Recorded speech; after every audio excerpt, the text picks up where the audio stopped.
Hello, welcome back to another episode of Teen Scene. My name is Akia Bullock, and I'll be your host. Our topics today will be the coronavirus, Kobe dying, and depression in society.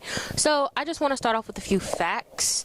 According to MarketWatch, 200,000 people have been affected in China by the coronavirus. 560 people have died in China from the coronavirus, and there are 11 confirmed cases in America.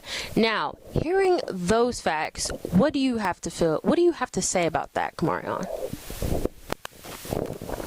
That's scary. Where's the virus coming from, though? Where is it from? What does it do? Oh, is it like a modern Ebola? So, what I know about Ebola is a disease that's bacterial, and I don't think that's what the coronavirus is. I think it was like made from something. It's not like bacteria. It came anyway. They're not the same. So maybe like what it does and how it affects people is the same, but definitely not the same thing. But anyway. Okay. All I have to say is I've been watching the news a lot recently, and it feels like every single day a new person is coming down with the virus. And I don't know, I think that maybe the smart, reasonable thing to do is kind of take that into mind and maybe like prepare yourself for in case it does spread to Missouri. So I don't know if anybody else knows this, but all of the medical masks in China have already completely sold out. So like all the shelves are empty, and medical masks can actually protect you a little bit from the virus. So, you know, if anything ever does like happen here, I would think that the smartest thing to do is just like go to the store and go and pick up some while they're still in stock. Jarius, do you have anything to say about the topic? All I like to say is just watch out, be safe, make sure you wash your hands, be aware. If you do feel like you're sick or anything, go to the hospital. Don't stay home and say, I don't want to go to the doctors. So, just thinking about it, imagine if the coronavirus did come to Missouri and it was here and you knew about it and you knew it was coming. What would be the first thing you would do other than getting a medical mask and stuff like that? The first thing I would do is sanitize my whole house and do it almost every day.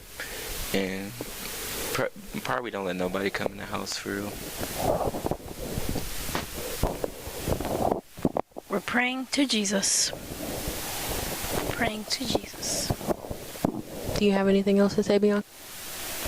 All right. Well, that was a fun topic. It was depressing, but it was fun. But let's go on to another depressing topic, which is Kobe's death. Now, it is depressing because he was a good man.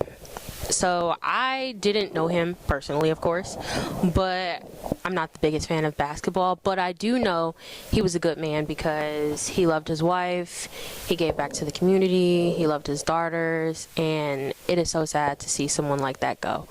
So does anybody have anything to say about that? Anybody? Jerry? I like to say, I'm not like a big basketball fan or anything. I really don't like the Lakers. I don't like no team. But to see that Kobe and his daughter like died or whatever, I really didn't believe it at first because, you know, sometimes you don't believe everything that's on the internet. But then I seen, as the day went on, I seen people post on my Snapchat and Facebook, and I actually seen the news report and everything become true. And then it was just sad the way it happened. And only thing I like to say, I like the way how the Grammys basically dedicated every performance to him to show his respect because they was at the Staples Center. So that's all I have to say. Kamarion? Very, very sad. Great input. But it was just his time to go. Oh my God. Bianca. I think Kobe, it's really sad that he died. However, he really did leave behind a great legacy, and he really did accomplish a lot of stuff with his time on the earth. So, I'm sure that, his family are going through hard times, but I feel like everybody is really thankful for everything that he did while he was here. Yeah. So, anything else to say about that topic before we move on? Okay. So, to stem from that topic, let's talk about depression. So, depression in society, it's really going up, like from back in the day.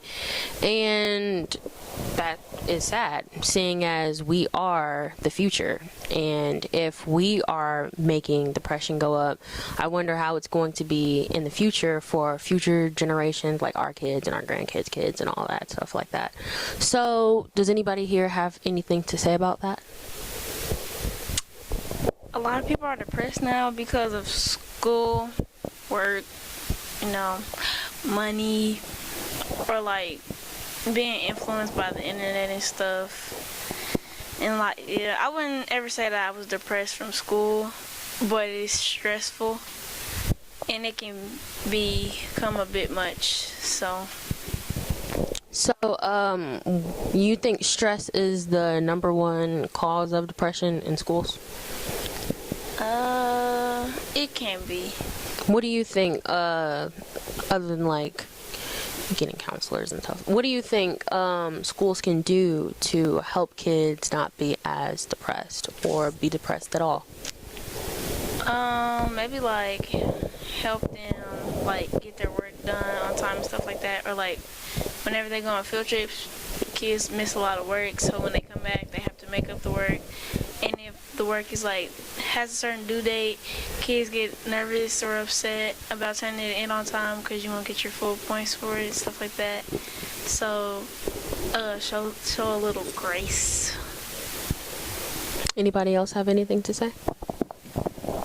Depression can also just be caused by like bullying, and I don't really think that counselors are necessarily going to help that, but they could like at least try to make the school environment a little bit more like healthier, and in my opinion, I think that they should do a little bit more extensive like background checks on students' past like history with their behavioral problems to like see what is going on.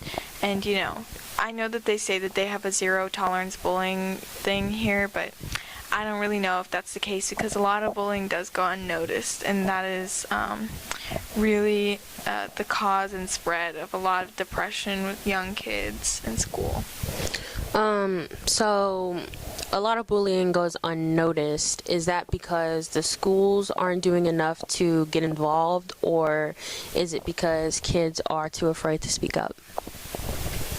It's a little bit of both, but from my personal experience, I really feel like it's kids being too afraid, because like nobody really wants to start drama or anything, and it's just like so much to get into, because then you have to go to like all the teachers and everything. It's just a lot. Jarius, do you have anything to say? So when you were talking about bullying, it is one of the main things that lead to depression. For experience, I used to get bullied when, not only in elementary school, but in middle school too, here at Purcell. And I really didn't speak up until I got into 8th grade, and people start hearing the truth and why I was getting bullied, and people really, they stand by me and really help me out. But also another thing that leads to depression, I say, is the way the teachers or the school, let me say the school teach us. They don't teach us real life stuff. They don't teach us that, well, maybe you won't have nobody there to support you when you get older or grow up or anything. But I feel like the school is like one of the main issues on why kids are getting depressed. I get you and I understand. Well, that does suck. I just want to say that we are out of time, and a thought to leave everybody with is that Hawaii has the lowest depression rate, and I just want to know why. And so I just want to say why. Anyway, thank you for watching this episode of Teen Scene, and goodbye.